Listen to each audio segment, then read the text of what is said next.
ঈদের ছুটি কাটিয়ে নারী ফুটবলারদের বাহুফে ক্যাম্পে ফেরার কথা ছিল রোববার। নির্ধারিত সময় অনুযায়ী অনেকেই ফিরেছেন, সোমবার জিম সেশনও করেছেন। তবে ক্যাম্পে থাকলেও বিদ্রোহীরা সেখানে উপস্থিত ছিলেন না।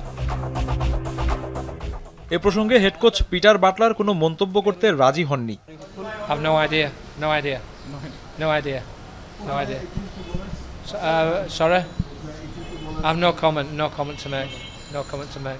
বাটলার এড়িয়ে গেল বাহুফে নারউইং চেয়ারম্যান জানালেন, মঙ্গলবার থেকে অনুশীলনে ফিরবেন বিদ্রোহী নারী ফুটবলাররা।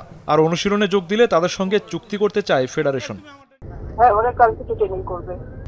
অবশ্যই ওরা ট্রেনিং করে আসলে চুক্তি করতে পারবে। 14 জন মনে হয় নাই, ও সাগরিকা এখনো এসে পৌঁছায় নাই, ও গাড়ি পায় নাই।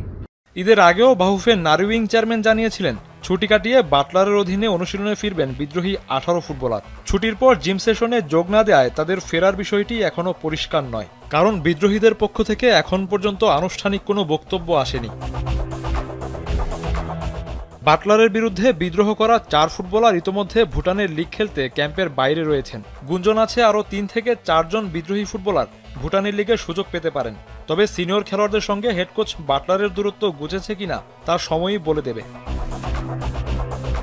এসকে শাওন, এখন, ঢাকা।